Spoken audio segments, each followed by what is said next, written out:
get started because it is 12:03. So good afternoon, everybody. I hope that you had a great morning. And we just want to welcome you to today's BTS virtual AI series. Today's topic in session that we're talking about is AI research deep dive, market scans, competitive insights, and best practices.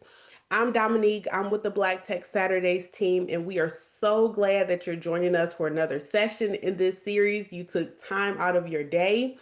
And with this workshop series, in addition to this workshop in general, our goal is to make sure that AI feels approachable, practical, and empowering to you, right? We're learning exactly how to utilize AI and help you as an innovator, an entrepreneur, professional.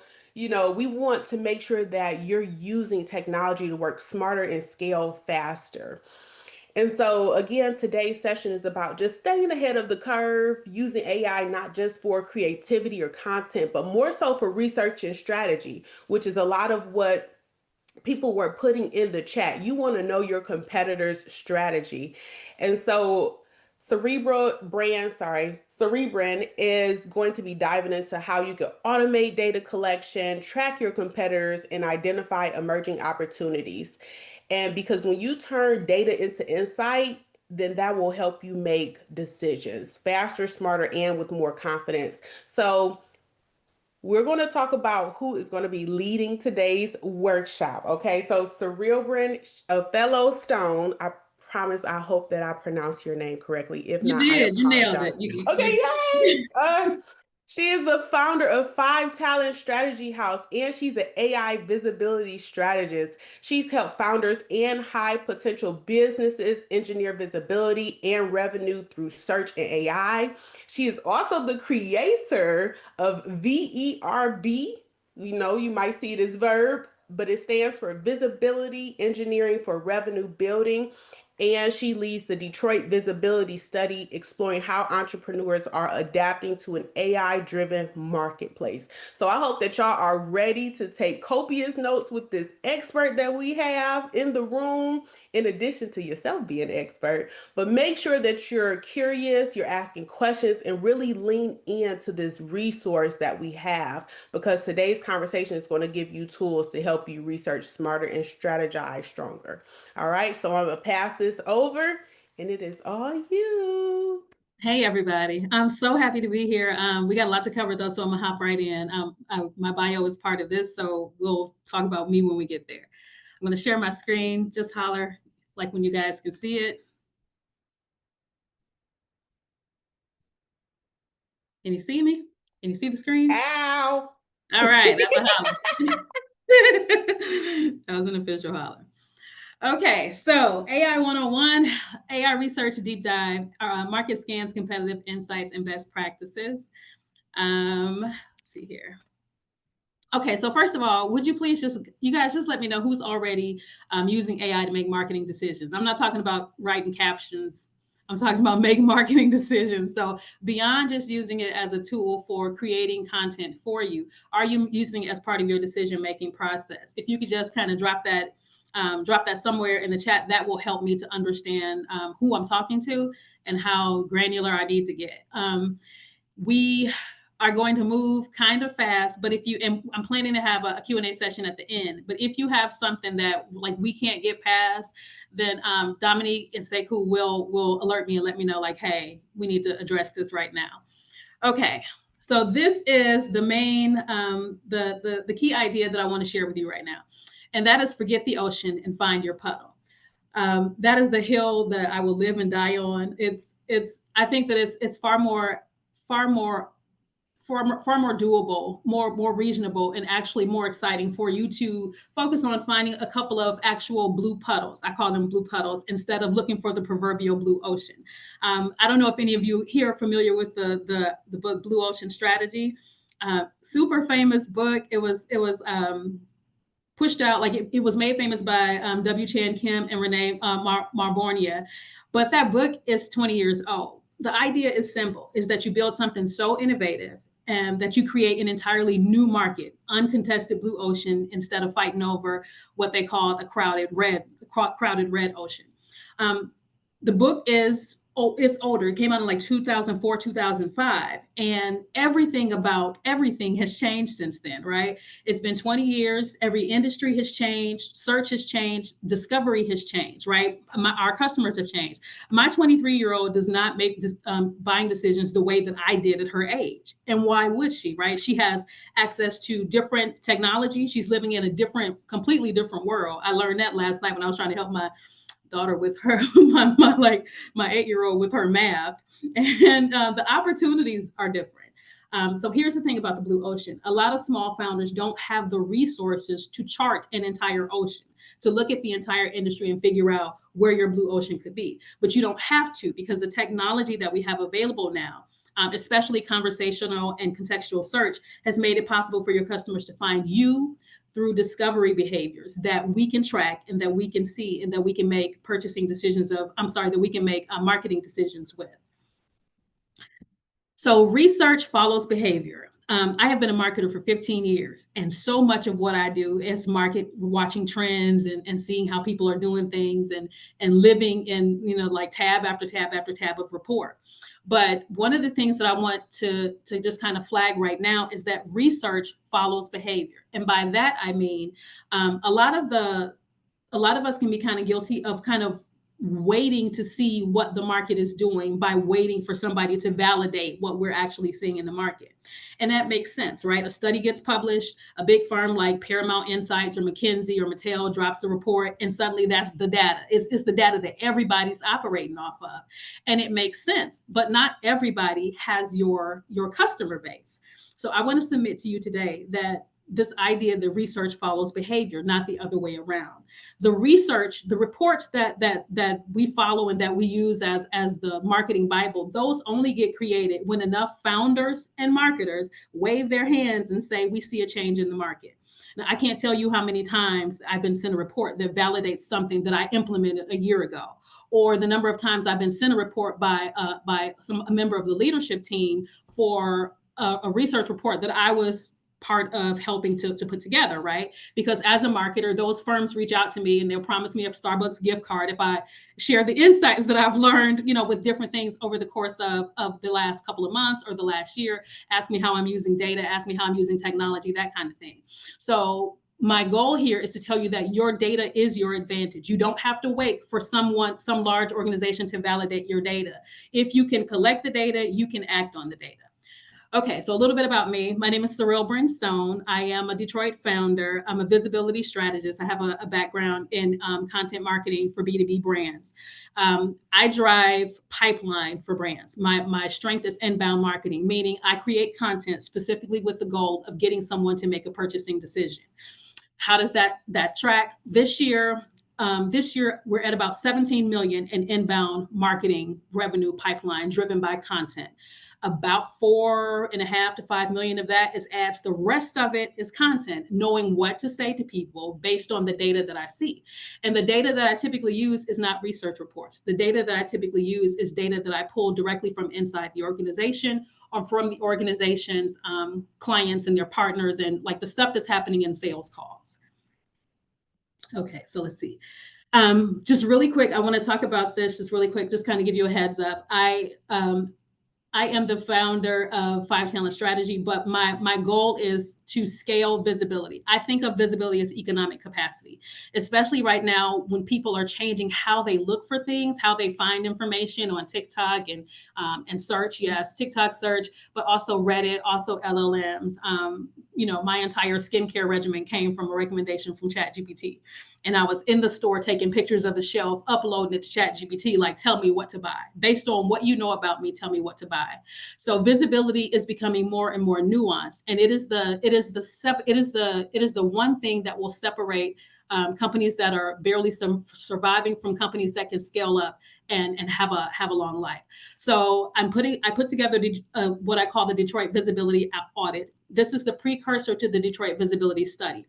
And the goal is really just to help us to make marketing visibility a fundamental part of Detroit's ecosystem. We have a strong and vibrant business ecosystem. My goal is to make visibility and just operationalize it so people have access to the tools and the tech that they need to scale without having to spend so much in ads. So if you can just, it takes 3 minutes, 24 questions, prescriptive results. I don't use, it's not a lead magnet. I'm not using it for that. I'm using it to get an understanding of what questions we need to focus on as we're building out the study. So by going through this, you will tell me like what the issues are that founders and marketing teams in the Detroit ecosystem are dealing with. And then we can kind of move that to a wider study and say, okay, these are the resources that we need. This is what we need to build. And this is what we need to make available. All right. So let's start with the BLUE method. BLUE. These are the 4 pillars of AI-driven marketing insight, and this is basically a mnemonic. I just came up with this to kind of help you remember. But these are the 4 pillars, but this is not what I typically call them. So behavior, language, undercurrent, and experimentation. This is how we find, read, and act on the signals that drive immediate growth. So let's talk about behavior. Behavior. Start by observing behavior. This goes back to that research follows behavior. Observing behavior is a lot about just paying attention to what's happening around you, what's happening on calls, right? So let me give you an example of how I observe behavior. When I went school shopping for the kids, I was in Walmart doing some last minute shopping. And there was a woman in the aisle with her 2 daughters, and she was frustrated. Like we could hear the frustration in her voice. She was frustrated because she had been homeschooling her kids, and she was trying to shop based on this school supply list. And she didn't know what the utility was of this thing that was on the list. She had never heard of it before. And so she tells her daughter, she goes, like, what is this? Like, I don't even know what this is. Have we been homeschooling so long that so much has changed? And then she goes, Google it. And then she says, no, ask chat. And I said, huh. She just changed her default search engine in real time. Like she's reprogramming herself to find, to find things, find what she needs a different way. That's the kind of stuff that I pay attention to. If I hear it in a store, or if I see it with my kids, or if I see it, I'm looking over somebody's shoulder at church. If I see them doing something, I am far more likely to kind of log it as a data point. And when I see it repeatedly, I start to log it as a trend. So behavior is about observing what's happening around you, right? You don't have to wait for formalized research, because again, that formalized research comes as a result of what I saw in Walmart, comes as a result of multiple people seeing masses of people changing their behaviors. Ask questions. That's another thing that I frequently do is I will ask questions to my kids, like, what are you using TikTok for now? Like how do you make decisions? Like how are you, like, when do you decide to go to the doctor? Like, how are you going to fix your tattoo? Whatever the issue is, I'm asking questions because I'm trying to pick up on what the behaviors are, that like how things are shifting in the market. That's for me as a marketer. I'm always looking at human behavior. It will probably be different for whatever it is, like for whatever industry that you're in. But the first thing really is just to pay attention to what people are doing, their behaviors. The next one is customer intent versus brand messaging language. This is around targeting logic and competitive analysis. I say targeting logic because this little pillar all by itself will exponentially affect how your marketing works. It'll make your ads cheaper to run, and it'll make them more effective. So language. Language is basically, let's I'm going to look at it from the sales point of view. What people say when they get into calls, there's typically 3 tiers of language that like 3 tiers of communicating that they're doing. They're using their language for. The first is they are asking for something specific. I want somebody to XYZ. Is that something that you do? The second thing that they're doing is they're trying to close the gap in their system, like in their marketing practices, right? This would be what I call a pain point. Like they have the ask, what they say they want, and then the pain point. That's the thing that they can't do that they're bringing somebody in to do. And then the third aspect is intent. What the problem is that they're actually trying to solve. So when it comes to those 3, if you have what the ask is the language that they're using. That's the kind of stuff that will go into your ad. The pain point is the thing that they're trying to do. That's the thing that you tell them that you can do for them, right? A lot of times, especially with small businesses, we spend so much time coming up with value propositions. Like, we're this kind of company, we do these things, these things. But value propositions don't in and of themselves translate into language that that your customer would recognize and want to hear. Now, value propositions, usually when they're structured, they are the differentiator between you and the company standing beside you who does something kind of similar. And that's important because after your ideal customer gets to the point where they're trying to decide between you and the person next to you, then that information becomes important. But you don't lead with your value prop. You lead with what they're asking for, and then you lead with their pain points, and then their intent is the thing, like the outcome that they're wanting to see. So all of this is the information that you need to extract from your phone calls and from what you're seeing in the market and from what people are saying in DMs and on LinkedIn and Reddit. That's the stuff that's the foundation of all of your marketing materials. Okay, so let's move to the next one. I want to be falling behind here. The next is undercurrent. That's looking at the wider market to anticipate the next shift, right? So right there it says track industry forces and spot directional changes. I want to give you an example of that. So when you're looking at what's happening in the wider market, it's a lot of times it's paying attention to what things are shifting. I think one of the easiest ways to do this is to pay attention to what features are dropping on different apps, like anything that's native to your industry. So for me, like if Google changes something, when OpenAI adds a feature, if TikTok adds something, then that's something that I pay attention to. Why? Because usually they are working on two levels. They're dropping features based on what's happening in the market right now, based on what people have said they want to have, and then they're dropping features based on what's coming. So let me use this as an example. So I'm not sure if I'm going to say her name right. I'm going to say Nika Michelle. A couple of years ago, no, it was last year, the end of last year, I noticed that Google started putting up these little knowledge panels, like that one on the left, that little white one. That's the one that I saw last year. I took a screenshot of it because I screenshot everything. Like everything. I have a phone full of ads, things that I've seen and screenshotted. So Google changed, like Google started putting up these knowledge panels. And I couldn't figure out why, like who they were, like what the algorithmic value of it was, because I saw people like creators who had more followers than she did or who were more well known, but they didn't have knowledge panels. And so the first thing that I think to myself is like, what are they putting the knowledge panels up for? And I'm looking at this thing and I'm like, what is the value of this? And I see right under her name on the smaller version, right under her name was content creator fashion. I was like, oh, that's a validation signal. They're proving humanity. And they're trying to not just prove humanity because virtual influencers are growing in popularity, but they're also trying to give you an understanding of what it is that the algorithm has validated that she's actually good at. So when things like that crop up, that's what I consider an undercurrent. When something like that like pops up in my market, I pay attention to it and I try to like figure out like what is the value of this? Like what are they preparing for?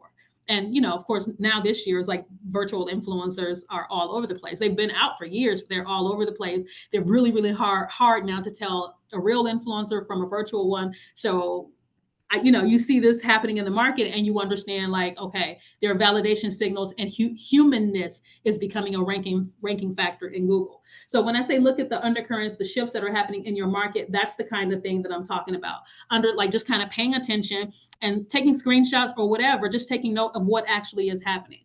And then the last pillar is experimentation, to build, test, learn, and iterate. You can do this fast with AI, not just AI tools, but the way the LLMs work. You can test messaging and test your marketing faster than we've really ever been able to do it before. And so the rapid prototyping and the AI assisted validation, that's where that comes from. So let's move to the next one. So I'm gonna just ask you, like, if you like these are the four areas we're talking about. So getting started, like if you're just starting with AI, working with AI, like if you're comfortable working with LLMs and you can use them for part of your market validation and your research process, building a cadence. So let's say you start handing more things off to AI and then automating your loop. Those are the four areas that we're going to be talking about today. If there is one area that we need to focus on more, Dominique or Sekou, if you could tell me that, then I'll focus. Otherwise, I'll just keep on moving. Okay, so let's get to your 360-degree market intelligence stack. There are 5 major market lenses to consider when you're talking about market research. Number one, let's say the voice of the future, the voice of the brand, voice of the market, voice of the competitor, and voice of the customer. I'm going to ask you to just screenshot this because I think it would be too much to go through because it's kind of dense up and through here, these next few slides. Grab a screenshot and we'll just go one by one. So let's start with manual research. I'm going to go manual, AI assisted, and then automated research. Manual research. If you have never done market research before, you've been having a company pull your ads together and had somebody handling your SEO or whatever the case may be, this is going to be useful for you. Manual research. I am like a old school in that it's really important for me to be able to see some things manually. So with Google Ads, I do that manually. I comb those I comb the conversions and stuff manually because it helps me to remember so that I can implement. But for manual research, you're gathering insights through curiosity, which we talked about, conversation and context, right? So you're listening intentionally, tracking the language, and making every insight revenue relevant. Like, I don't believe in marketing for the sake of marketing. Awareness is great, revenue is better. So awareness is always laddering up to revenue. So making every insight revenue relevant means finding a way to collect the information you're going to need that directly impact your pipeline. And so for manual research, the easiest ways to do this and the most effective ways are to focus on the voice of the market and the voice of your customer. Voice of the customer, that's what people say to you and how they say it. We talked about that a little bit when we were talking about language, the ask, the pain point, intent. And so with the voice of the customer, you're going to be listening, tagging, translating, and validating, collecting the raw, unfiltered language, however you do that. And we'll talk about some different ways to do it. And then identifying any recurring phrases or pain signals, like what people are saying in different words, but they're wanting the exact same thing, or they're struggling with the exact same thing. Translating that pain point into intent, right? Like what's the outcome that they want to see by solving this, and then check the patterns against performance. When I say check patterns against performance, I mean the patterns that they're like what you're hearing in their conversation. How is that leading back to the marketing assets that you already have, right? So when you're validating, you need to match what you're actually hearing against the performance of your marketing right now. So here's the workflow. So let's say you're doing this by hand, Flintstones version of market research. So you're pulling language straight from the source, maybe Grain or Otter Calls, or if you're doing like a Google Meet or Zoom meeting, you want to make sure that those are recorded whenever you can, if you have permission. And then the outcome of that is a working record of actual real world data. And then you're going to tag it. You may use a couple of different ways to tag that information. And depending on like how you use it, like if you're going to use it internally and only you're going to see it, you tag it one way, and then you may have to do it a different way if somebody else needs to have eyes on it, or you need to pass it off to an agency or up to leadership or whatever the case may be.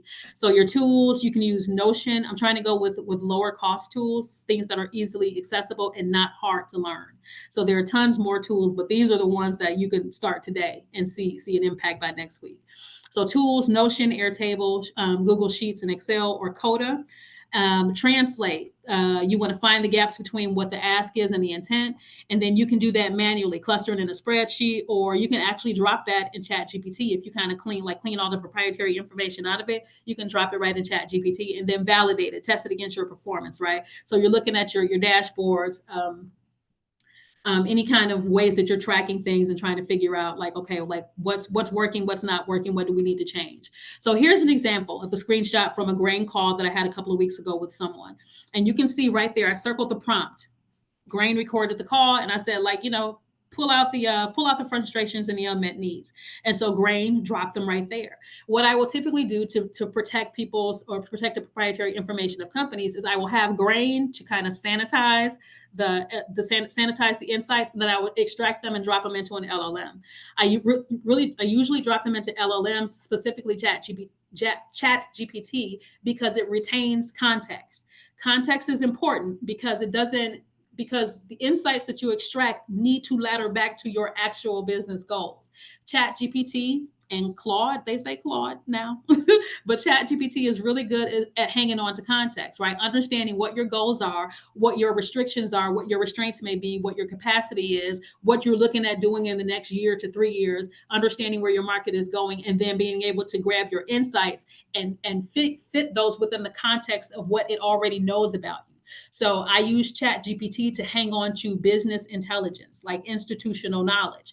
And then I can run insights and research through Chat GPT because it hangs on to institutional knowledge, and it will spit out a strategy that is specific to my business, my capabilities, that kind of thing. Voice of the market, scan, listen, compare, and extract. Similar, it's really a similar process. You're going to where people are talking. So when you scan, you're going to Reddit, YouTube, LinkedIn. Reddit feeds a lot. Reddit has a deal with OpenAI, so Reddit feeds Reddit informs of a lot of the data that you'll actually see on OpenAI on ChatGPT, specifically around people's opinions of things. A lot of that is pulled from Reddit conversations. When you're listening, you're collecting topic frequency, emotional tone. You're notating any shifts in how people are saying and doing things. And then trying to figure out what the gaps are and trying to fill them with your content. So your flow for voice of the market, you got your Google tools, something that's really, really simple, stuff that you can do kind of manually, like go to Reddit, see, like type in something or join a subreddit, see what the conversation is around. And you can actually extract that, or you can ask ChatGPT to go and mine it for you. Go find that information. Or you can use a tool like Notebook LM. So when you're listening, manual note taking, spreadsheet tagging, I love Notion for this. And then the tools that you'll use to observe, screenshot, save, post, Notion, Airtable, all of that stuff can be dropped in an LLM, and the LLM can analyze it for you. And then you're extracting the insights and then making those insights actionable for your business. You know what? If you have a second, or if you have your phone, I want to show you an example of one of the databases that I use. I built data, like just an old habit from being a marketer, but I build databases of insights so that whenever I'm pulling together something, I'm not going to look for it every time I need to find information. So this is an example of a Notion database. This information I pulled from Notebook LM, and even the podcast, like the audio version, the audio recap at the top came from Notebook LM as well. So that's the QR code for that. Let's move on to AI assisted research. And this is basically, this is scaling what you're doing. Like if you're toggling between doing stuff manually and moving toward AI, you can use tools that'll help you see patterns that you may miss, if you're just doing it manually. The priority lenses here are voice of the brand and voice of the competitor. Now, voice of the competitor, that's what's being said in the market about brands that aren't you, right? So what's being said by your competitors and what's being said about your competitors, essentially, and how your competitors are earning attention. You're going to collect that information. You can analyze it, map it, and use that to figure out what your differentiator is. So let's see, the last time I did this was probably, as like wide scale, was probably at the end of last year. We had a couple of competitors, some that new that entered the market, some that were just, OG competitors in the space, looked at their landing pages, just kind of see like, what they were talking about, and just basically drop the URLs for those different pages into an LLM and said, just analyze the pages, tell me what each competitor is talking about. And it just produced this document that analyzed all of the pages, said what the competitors were talking about. And then that's kind of like, that was like the seed information that we use to kind of start reshaping how we say things, how we talk, not based on what our competitors are saying, but based on the gap that our competitors left, taken in together with what the customers are actually saying they want, that they want.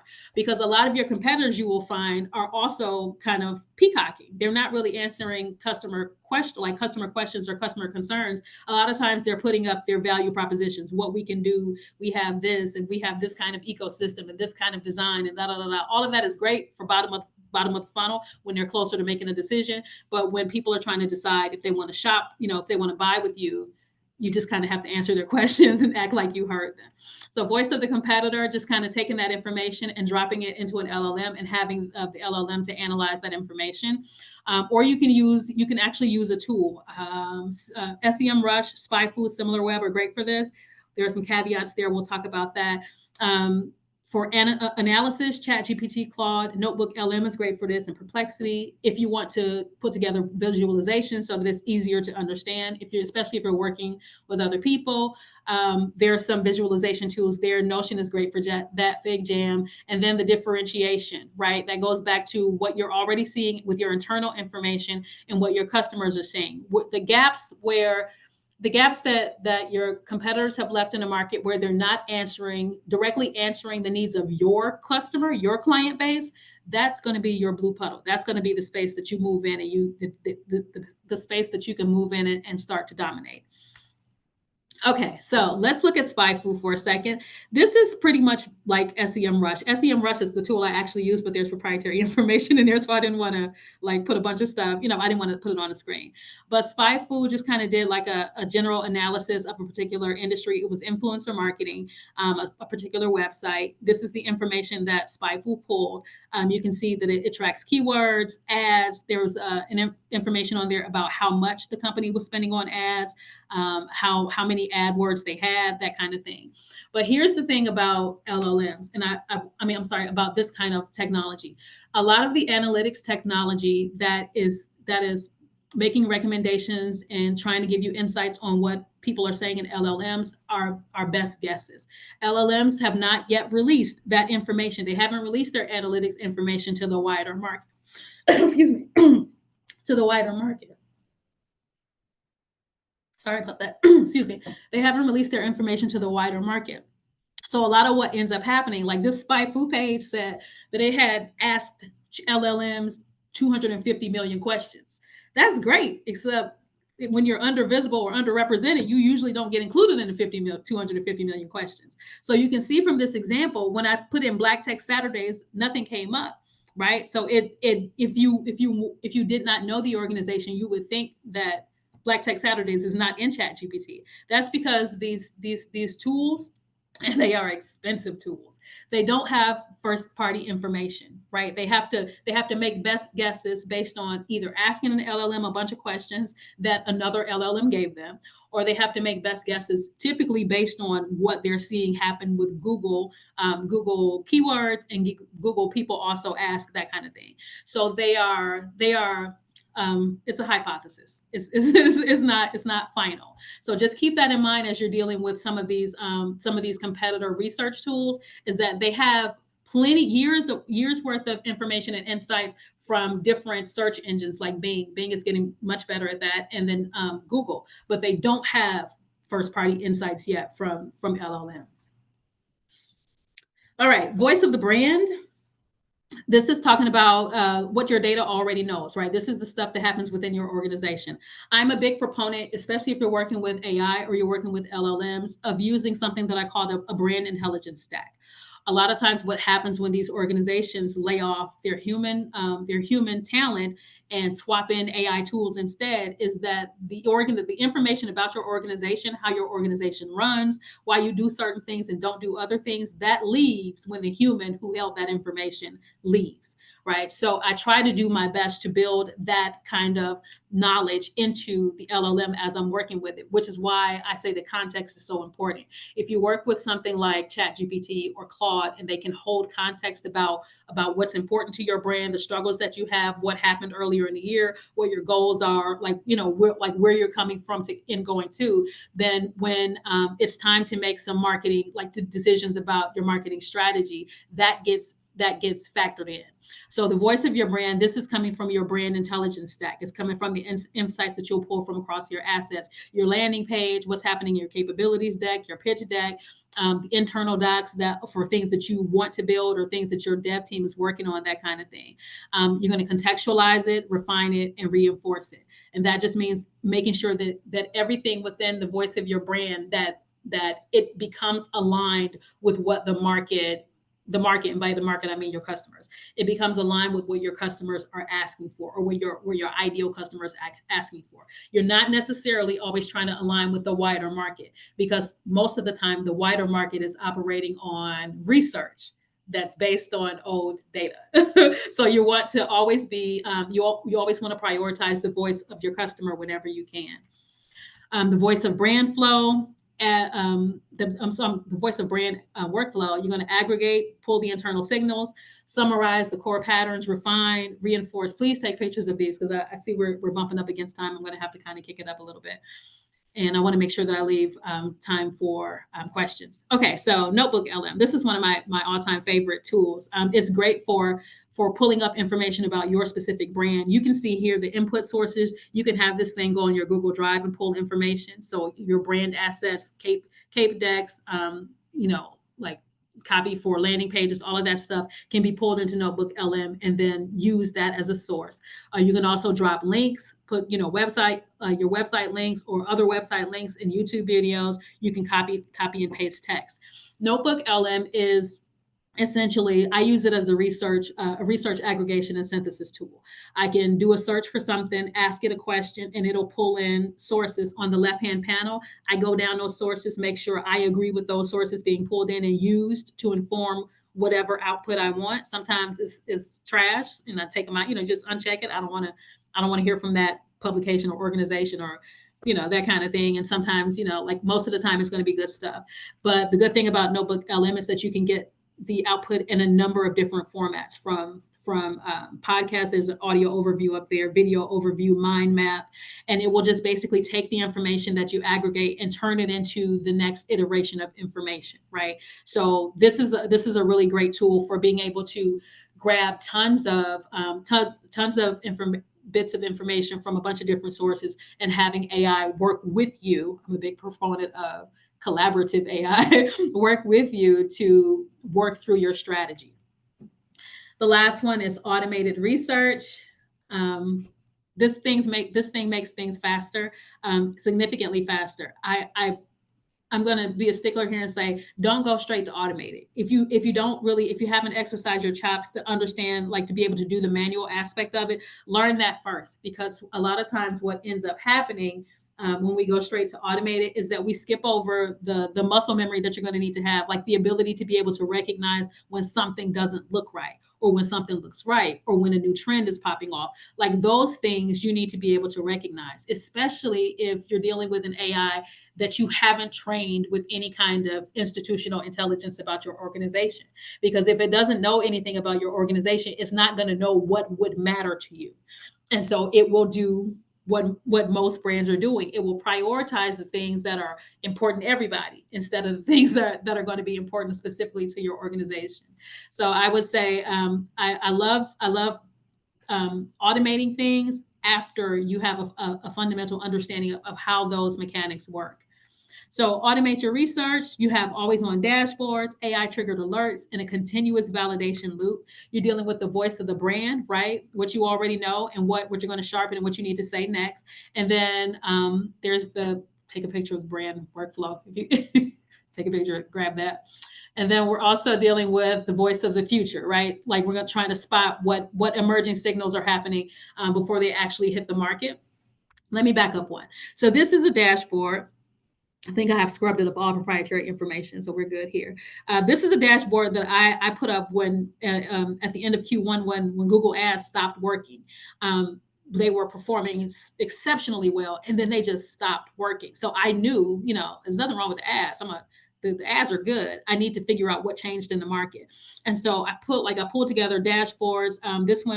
These are from aggregating information from Google Ads, from GA4, from HubSpot, so that I can see across our pipeline how things are working together and where things are starting to break. Right? If our Google Ads spikes, then like if our spend spikes, or if our spend spikes but our conversions go down, like whatever's happening, I can have that information fed to me. This one is DataBox, but I put Looker Studio in the slide because Looker is free.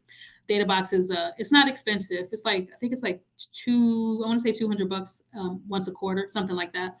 So it's not an expensive tool, but it does cost money. And if you're just starting out trying to figure it out, you may just want to go to free route. But you'll be able to get these will automatically feed you information, and then they send you pings directly to your email when something changes or when something doesn't look right, or when if anything steps out of line, you will see that in your inbox. Between dashboard visits. Let's see here. For the voice of the future, let's look at that. So this one is about trying to predict, kind of like we did with Nika Michelle, like trying to predict what's coming up next, right? Trying to look at the market and understand what will be happening.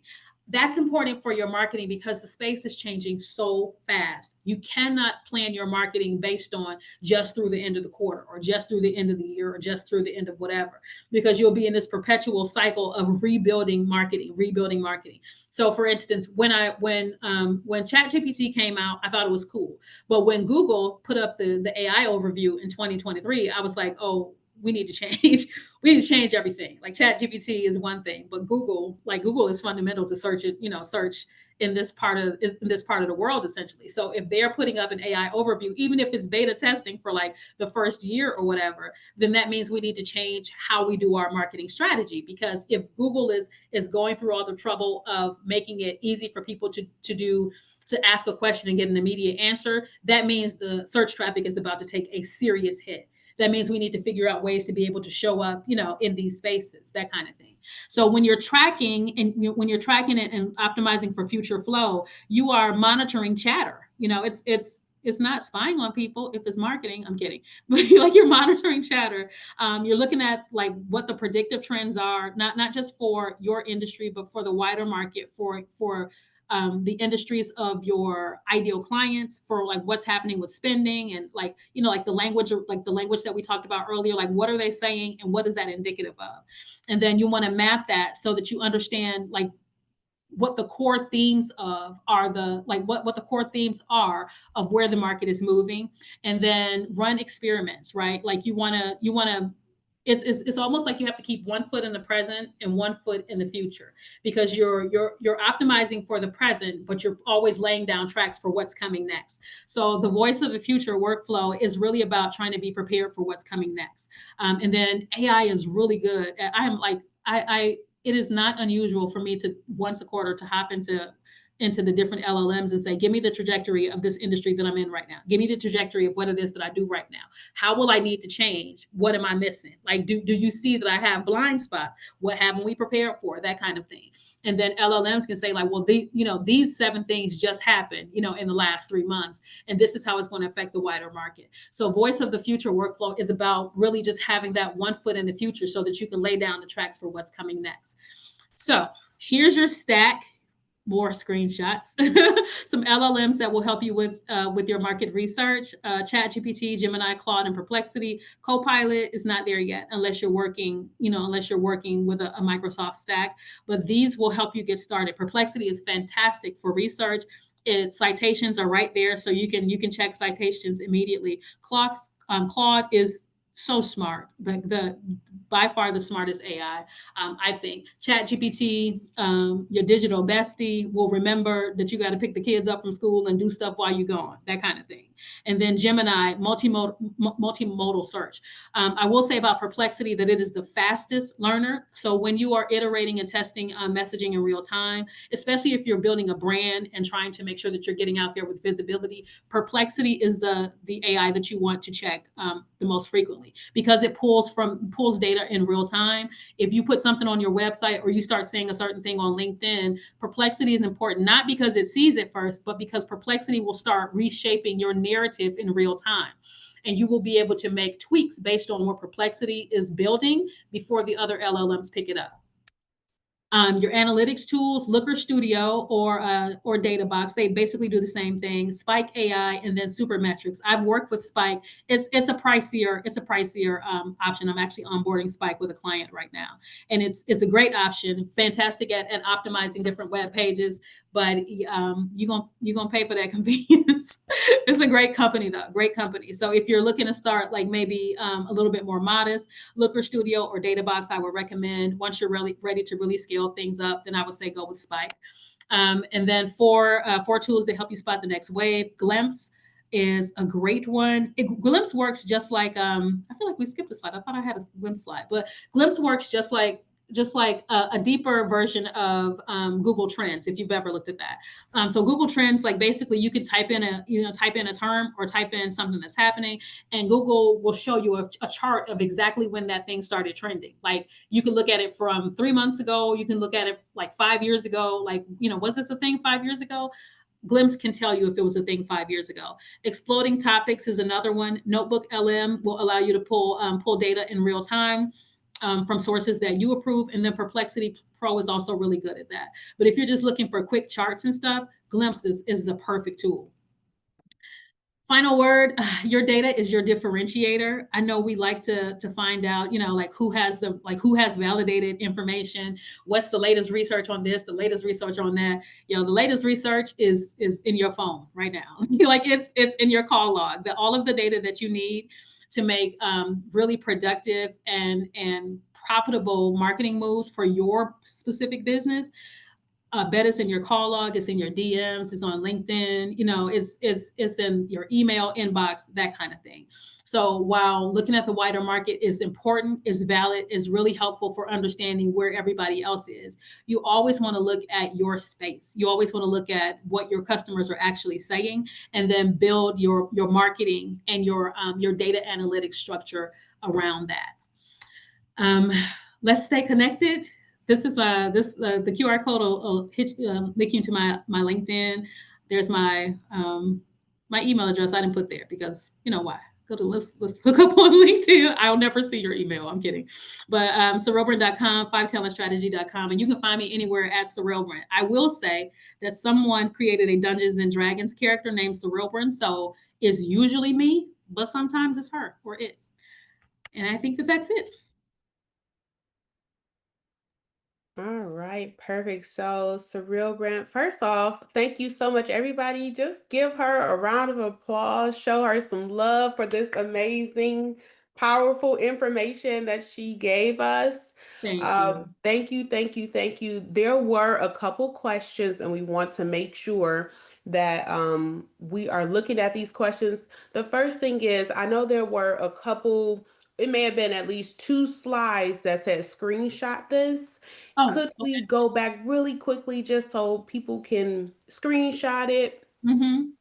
And I can And answer then questions in the interim. We'll go back and absolutely, absolutely. Want to make sure y'all are also staying connected to her as well. We got the links that are in the chat too for the QR code. So this is one of the screenshots. mm-hmm. Okay. The marketing lenses. That's going to be important. Perfect. All right. Did y'all get that? Give me a thumbs up. Let let her know. Let Sorilbran know that you got it. Okay. All right. That was one of them. Cool, cool, cool. Now we got to get the other one. Let's see here. Do Oh, do. you know what? Okay, the There we LLM. go. There we go. All right, awesome. Someone said, can we go back to that slide with the table and all the voice? Okay, yeah, we did that. Voice of what? The competitor, Where's the or we had two, or voice of the future. Yeah, we had two of Yeah, those. no, these were stacked with information. So let's do voice. Let's go. Let's see. There we go. Let me pull it up All here. right. And also, thank you so much for doing that. I know, please know that this is being recorded and it's going to be on blacktechsaturdays.com. That is where you'll be able to find it. And it'll be uploaded within the coming days, but we just try to say to give at least a week's time. But you do have someone that has their hand raised. So, Sorilbran, I don't know if you want to Hi, my answer a name is question. Narges. Thank you Sure. so much for your presentation. It's so helpful. Just a quick question about the compare between the always I'm using the ChatGPT Mhm. 5 Pro always for my everything. But recently I have a Microsoft business standard plan, and it integrated with Copilot, right? And Yes. I'm thinking about how is because you show some AI platform for research, how it could be Copilot compared with those platform you recommended. Oh, okay. So the question you're asking is how to use Copilot for research? Yeah, is how is the value, and if you want to compare between the, for example, your platform you recommended and Mhm. Copilot. I find that Copilot does a great job of summarizing. Copilot usually usually updates information in a timely manner, but it takes a couple of weeks. So, for instance, Copilot can access the information if you change something, but it takes longer for Copilot to change its story. So, if you, depending on how fast you're going, like let's say you're preparing for a holiday season or like a retail, like a pulse period or a retail activation or something like that, Copilot would not be the best choice because it it updates slowly. It doesn't pull necessarily slowly, but it integrates that information. I think it probably requires more signals before before it changes. Whereas Perplexity is a little bit more agile with like just kind of reshaping things in real time. But the good thing about Copilot is I think that if you we are reaching kind of maximum capacity. I like to say AI slop works both ways, right? People always say like, "Oh, AI slop is like this AI is just producing all this stuff." I mean, yeah, but also, but also Okay. we're doing a lot on our part too. So my best guess is that there is going to be some sort of update where LLMs will have to start being able to determine, like, use additional signals to validate things. So with something like Copilot, because you have to have more signals, like stronger signals before it changes anything about like what it knows about a brand or an entity or an idea, that's good practice for where we're going. Because like we can pivot in real time right now. I don't think that's going to be the case a year from now. Perfect. We have two more Thank you. hands raised with questions. We have Haitish and Amanda. So Haitish, you want to come off of mute and ask, and then we'll go to Amanda. Okay. First, really just wonderful presentation, packed full of information. Thank you. God. Um, and then actually, I do the same thing that you do, which is take a lot of screenshots. Yeah. But in my case, I stuff them in a folder. I don't have a system for searching them again, so I was wondering if you have any tips on tagging or what your system is. Yeah, I try to keep it simple. And part of that comes from just having a background as a writer, because I was always creating strategy content. So I always had to pull something. And I tag within my system or within my, I do voice notes, all kinds of stuff. So I have a voice note system. I tag them and then I'll just drop them in folders in Dropbox. And that way I know, like, if I want something specifically on being a one person marketing team or AI or, whatever it is, I can pull it. And so that's why I would say keep it simple. Otherwise, it's really hard to make it sustainable. So just come up with maybe 5 pillars Yeah. of, that you're normally really interested in and do it that way. So just to clarify, I'll create a folder, put my images, screenshots, voice notes, or whatever in there, and then Mhm. have some sort of LLM search that folder. Is that If you feel comfortable with that, yeah, you can use ChatGPT's connector. You can use Notebook LMs. They have a connector feature as well, where you can give it access to your Google Drive and tell it where to go, and it'll pull those things. okay? But then you're just looking at things manually in your folder and just pulling them out right now, rather than using some tool to scan those things. I'm Does sorry, that make like. sense? Oh, so right now, like within your folder, are you Mhm. just labeling them because you have a background as a writer, labeling them properly, and Yeah. then just using? Oh, okay, got it. Okay, Yeah, I label. Sometimes it's 2 or 3 labels, but yeah, I will label. And then once they're labeled, I can tell the AI what to go and look for and pull it. okay. Thank you very much. Awesome. Awesome. Thank you. So, okay, we have two more folks that are asking questions. It's 12:55. Okay. So we'll go ahead. We'll answer. Amanda has her hand raised, and then Eileen has a question in the chat. Okay. But of course, guys, please make sure that you are staying connected and you can ask additional questions. But we want to just land with Amanda and then Eileen, and then we'll go ahead and just kind of give you a couple things to conclude. So go ahead, Amanda. Right. I want to echo everyone else's sentiments. This was amazing and so Thank you. eye-opening. So I'm really appreciative and happy that I joined. And I have a question. This is going to sound like a pitch. It's not. I'm only trying to give you the data that you need. But I am starting a new personal development and wellness community. It's a Mhm. monthly subscription. What would you say is the first step in determining who my competitors are so I can understand exactly like how to tweak the messaging, the promise, and all that? And the only thing that I know is that my target is accomplished Black women who want to be the 2.0 version of themselves, but they want to prioritize rest. And 35 to 55. That's all I know. What would be the first step in determining like what is their language? Who are the competitors? Is anyone doing something like this? 35 to 50, right? I will. Okay, so yes, I will use an LLM to go to the market and find out who the competitors are. Be as specific as you possibly can about who's there, like about what it is that you're going to offer, and then go why.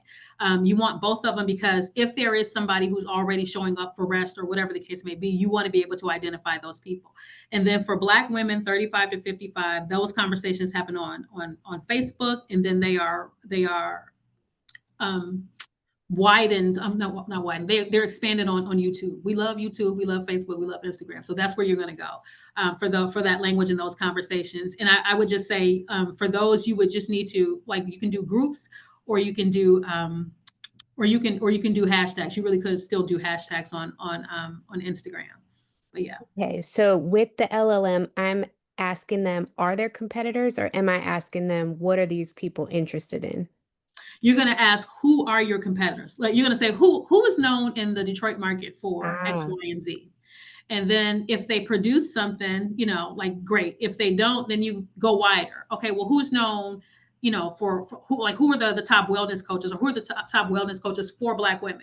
And you want to make sure that you frame that because otherwise it'll pull up a bunch of people who aren't your competitors. So, yeah.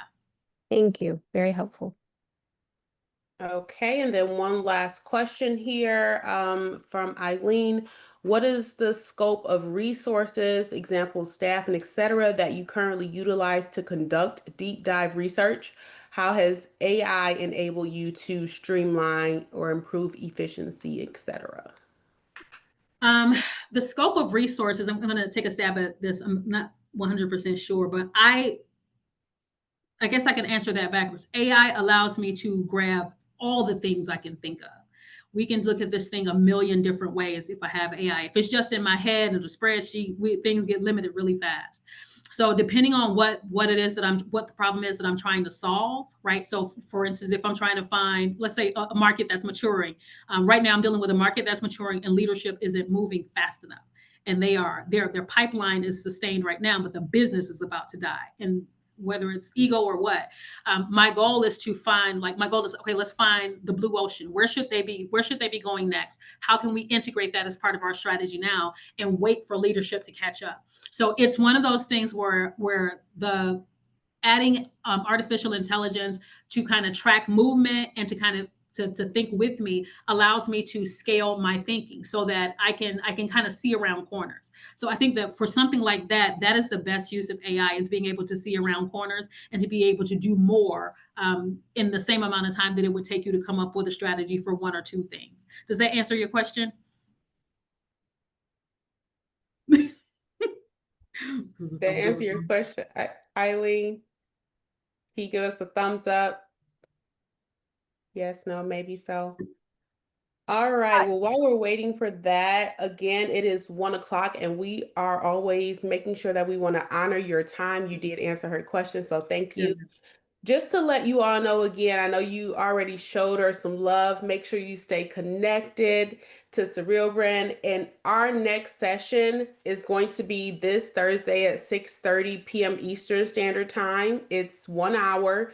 It will be Impact by the Numbers, AI for data, dashboards, and evaluation. Okay, so if you're interested in that, please make sure that you register.